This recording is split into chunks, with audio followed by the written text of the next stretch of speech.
Hello, lovely ladies and gents. If there are any gents watching this video, I'm Maddie and I would like to share with you today a very fun and easy to make little project, which is this acetate thank you card that I made for a lovely lady who asked me to make a journal for her. I made this envelopes folio journal. I don't have a better name for it, although I'm still looking. I won't share this journal with you in this video, but I will make a separate video for a full flip through. Today I want to show you this card and show you as well how I made it. So let me put aside this journal and talk about the card. I used an acetate layer which I stamped with StazOn Ink. As a base I used 250 grams cardstock printed on both sides, a doily, and as a focal point I chose a very beautiful rose. And I came up with this simple tassel which I made using lace and organza ribbon, and I attached it to my card using the closure from a necklace. I will show you in a bit how I made this, and I added a small charm as well. So let's see how I made this card, which can be a journaling card, a thank you card, or a piece of ephemera in your journals. I will leave it aside for now and I will bring first the stamp that I used because this was the starting point for my card. This is a Stampendo's stamp, which I love and I'm using quite a lot in my journals, so I knew I wanted to incorporate it in my card.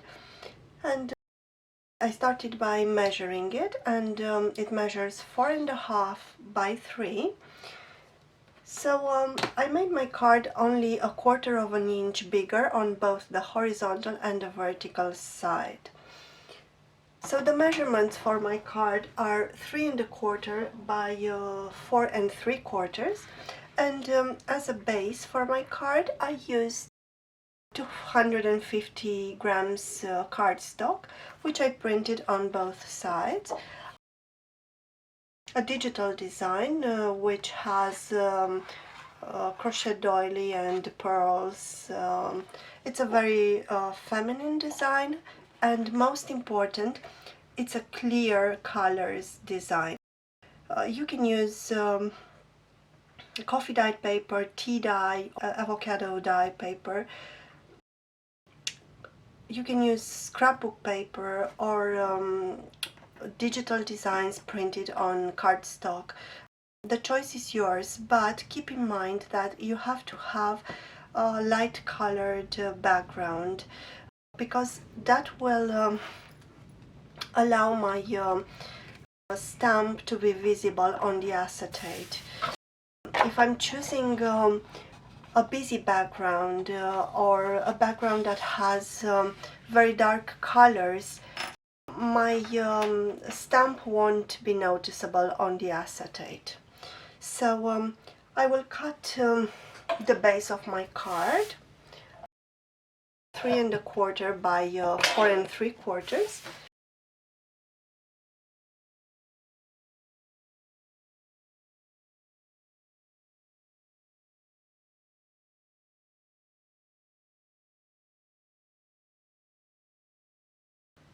I want to ink the edges. I won't choose a very dark color because I'm going for a softer look. I will be using a tea dye distress ink. But first, before that, I want to round the corners, and I will use a crocodile, the smallest corner rounder, which is 1/8 of an inch. You can use whatever corner rounder you have in your stash, or you can even not round the corners if you don't like this look. I'm doing this because I want to round the corner of the acetate layer as well, because the acetate can be quite pointy. So I'll be distressing the edges. This is a light color ink. If you like a more grungy look, you can use walnut stain or vintage photo. Or if you like an even more light color than the one I'm using, you can choose antique linen. Or if you don't want to ink at all, you can skip this step. You don't have to ink if you don't like it. I have the acetate layer already cut in the same measurements that I used for the base, and I will round the corners as well. My acetate, it's a thin acetate. It's bought from a craft book supplies shop, but you can use recycled acetate. You can recycle the packaging that you have, or even the clear acetate sheet that come with your clear stamps. If you don't keep the stamps on it, you can use it for this kind of project. I'm going to stamp on the acetate layer, and I'm going to use StazOn Ink. This is ganache. The color is a very dark brown. I'm not using black because it adds too much contrast for my taste in this particular project. What I'd like to say is that I tried to experiment with other inks. I used dye inks, and I tried with archival ink as well. None of them was working on acetate. They won't dry, and at some point they will smear. So for stamping on the acetate, you have to just go with pressing firmly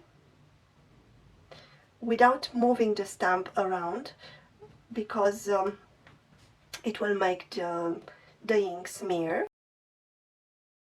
And take it out firmly as well. I will hold one of the corners of the acetate and just take out the stamp.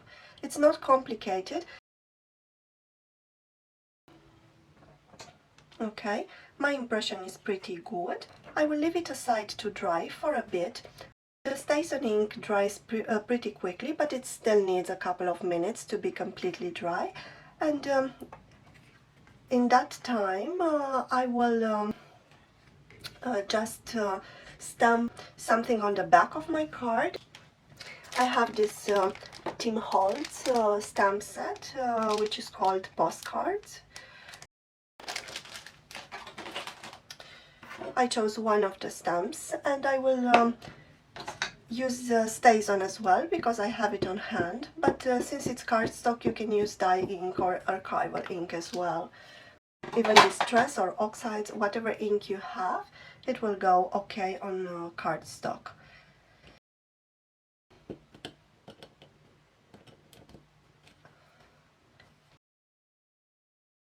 And now I will bring the paper doily that I will use.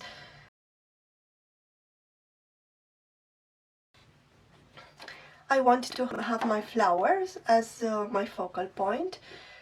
I won't cut it, I will tear around it. This paper is from one of my digital kits that's called Love Letters, but you can use whatever focal point you like. It can be a butterfly, another flower, or I don't know, whatever you choose. So I will tear around my flower, and for doing so, with my left hand thumb, I will protect the part that I don't want to tear, and I will use my right hand just to tear the paper around it.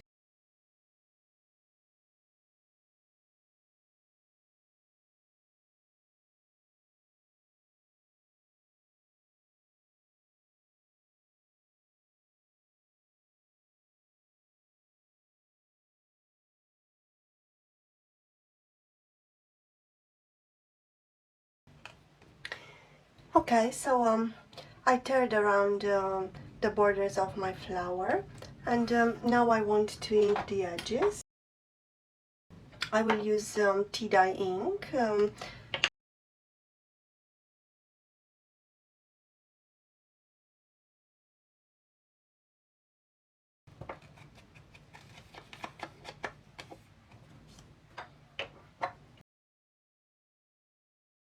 Now I will place it on my base, on the base of the card, and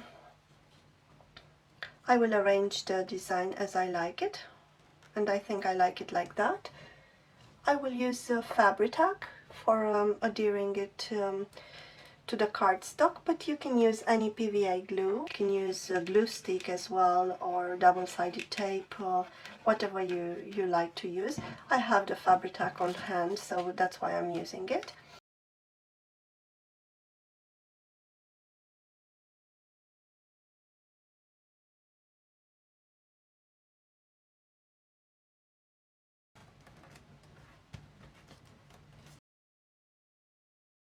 This time I don't like the doily to be bigger than my the base of my card, so I will just cut the excess. It's not necessary, but I like to do unnecessary things. Okay, so my acetate has the ink already dry, so I can place it over the base of the card, and I will place an eyelet on my left corner. And because I want to add the tassel, I will place it as close as I can of the border. I'm going to use my crocodile.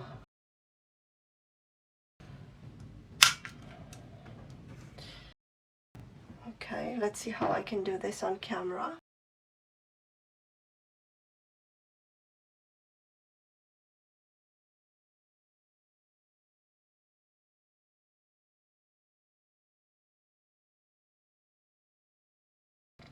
So the eyelet is on, and we'll make the tassel.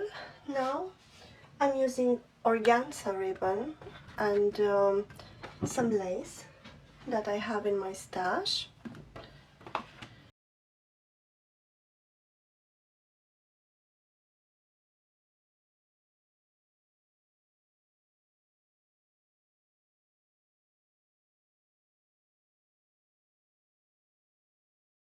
The star of the movie in this case is this old necklace closure that I had. I don't know how you call it, but it's just a classical closure for the necklace. I added a small flower charm, and I will add this metal piece that it's made for holding together the leather or the organza that people use for making the necklaces with. For this I will use those two pliers that I have from the time when I was experimenting with the jewelry making. It wasn't something that I tried for long. I prefer paper crafting, but it was fun while it lasted. I will put my lace and my organza together in the form of a tassel. I think this is how I like it to be. And I will just hold it together and place it into this metal piece. And I will just use the pliers to press and secure it in place.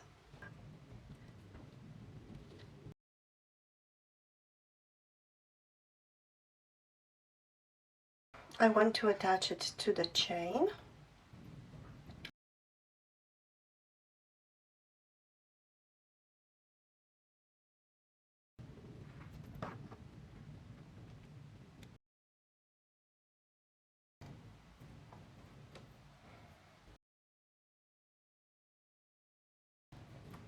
And I need this metal ring just to attach the tassel to my card.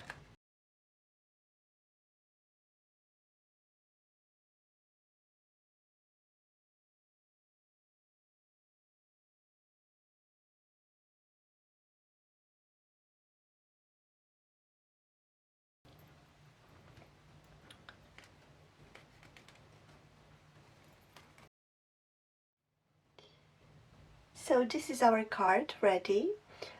I hope you found some inspiration in this video, and I hope you'll give it a go to this project and you'll make some journaling acetate card for your own journals. Thank you so much for watching this video. If you have any questions or comments, please write them for me in the comment section of this video. Thanks again, and I would like to wish everybody to stay healthy and to enjoy the time that you have with your family.